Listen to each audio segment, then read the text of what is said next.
Hi everyone, Ben Coomber TV. So I've just intercepted Carl, your second name? Rein, like the river. Epic fail already. This man has just cycled 1,500 kilometers. Yep. All for fun. Pretty much. Why? One, obviously I like being on two wheels, but the other thing was I needed to do something big this year, and when it was Christmas last year, my wife and I sort of toyed with the idea of us doing a big cycling trip. She then, we then became pregnant, she couldn't do the trip, and it was the last chance for me to go and do my big trip. So, nice. The Rhine River, my surname's Rein, the ancestry goes back there, so it all kind of just fit it together. So me and Carl have been talking via email, and I thought, yeah, let's do a little video piece, because I get emails about people doing adventure races, what food you should take, how do you recover optimally, and obviously doing, what is it, 15 days on a bike now? 15 including today, yeah. 15 days on a bike. Days. You've got to think about your nutrition, you've got to think about your recovery, you've got to think about your sleep. I mean, just from a basic overview point of view, how did you view your nutrition? How did you get the food in that you needed? Were you hitting a certain calorie requirement? Like, what was the plan? Okay, so the plan originally was as much sort of detail as possible, but the reality of being on the road for me was, at the end of the day, it was just going to be too taxing and too complicated to do that. So I went with keep it simple. I basically ate when I got hungry. Okay. Just sort of let my body tell me when I wanted to eat. So would you stop on the bike? Yeah, I'd stop. I'd stop. If it was sort of midday, I tended to stop, have lunch, and it'd be a sit-down lunch, and I had about an hour. But during the day, I actually found I just wanted to keep riding. So I'd wake up in the morning, I'd have a really simple breakfast, just what I could carry in the panniers, which would be like some English muffins, but the Germans call them toast bread. With a bit of like nut butter or something like that on it, and then I'd start riding. I'd have a couple of apples in the back pocket or in the handlebar bag, munch that, and then dinner was basically just a big carb load. Okay. And it was rice, couscous, or in a couple of cases I just had a big pizza. Okay. And that kept me running. Because surely you had to focus a fair amount on high calorie foods. Yeah. There wasn't. Normally I'm someone who has like eggs and heaps of veg, and my calorie content's actually quite low. Yeah. But for this trip, it was just, it needed to be high. Sure. So I didn't mind stopping and having a pizza, or having plenty of breads or grains or that sort of thing, because it was going to get the calories up. And chocolate became my best friend.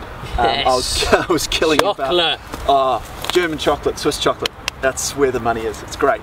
Yeah, no, it was about 200 to 300 grams a day of chocolate, just munching my way through. So it was a fair amount, but it kept me going. I do the same. I kind of I backload a lot of my calories in my day, so I tend to eat quite light during the day, like 400 or 500 calories meals, and then as I get further towards the evening, especially my last meal, I'll save a lot more of my calories, because that's a meal I tend to like sit down and enjoy. It's like if you're stopping at a restaurant, you kind of think, well, I've got a lot of calories to play for, I'm going to be flexible with it, and I'll do the same. And sometimes when I've got a load of calories to kind of fill almost, it's chocolate.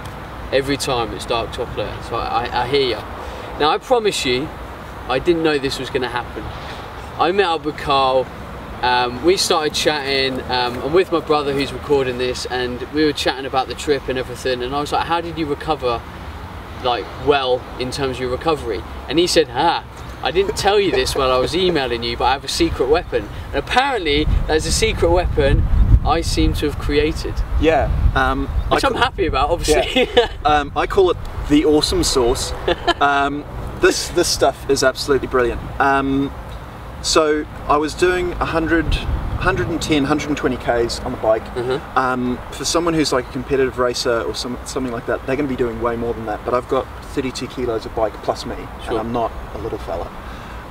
But yeah, a couple of squirts of this in the legs every night, and absolutely fine. And like I was saying, my last night in Europe, I'm at a hostel. I didn't use the TDT the night before, and my legs were screaming at me going up the stairs. It sucks.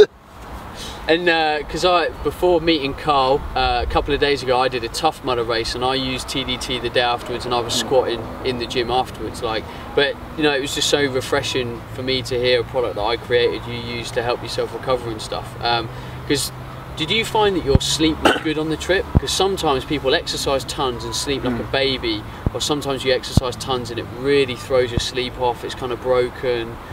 Well, my sleep changed quite a bit because obviously on this tour I was primarily camping. So sort of it was about 3 nights out of 4 hours camping. So I'm on a thin mattress, I'm in a tent, and so it's not my usual big bed, nice big pillow. But yeah, my sleep, after the first night of just adjusting to the tent, my sleep got progressively better, to the point where I'd turn up the campsite, pitch up, have dinner, go through the usual routines, and then tuck up, and I'd be done. And I'd wake up quite early, actually, just with the sunrise, feeling really refreshed, really strong, get everything packed up on the bike, another day. Okay, so wrapping this all up, well, what you've done is obviously a personal thing. You've done it because you kind of wanted a bit of a challenge, you wanted to see some countries. I love combining fitness with kind of holidays and health and being healthy and moving. Why would someone consider riding around a country on a bike? I'm someone who, I think maybe a bit like you, I can't go on holiday and just sit by a pool. It just can't do it. Cycle touring for me means that I can travel through a country at my own pace. If I want to stop and see something, I can stop and see it. If there's something cool or interesting I want to stop and see, that's fine. If I want to stop and talk to someone, I can. Cycle touring is really great because when I get to travel, I can wave at people, I can say hi, I can sort of interact with the landscape, with the people in it. And it's an active holiday for me. And I'm a school teacher, I've just finished up another year, and it was a really nice way to decompress. I feel like in 2 weeks I've been away for a month. Wow. It's a really nice way to travel. Nice. Well, consider doing something similar. I think going away on kind of fitnessy types holidays is brilliant. It gives you something to do, it adds balance to the holiday. Carl, thank you very much. I know we've intercepted your trip. You're now on the way home to see your heavily pregnant wife. I'm sure she'll be happy to see you, and I'll see you guys on the next video. So I'm sat around the dinner table with my family. It's a Sunday night, we're all chilling, we're all chatting, and we spurred some conversation. This conversation was brought about by the fact that a family member who is young, is in their school years, had been talking to their career advisor.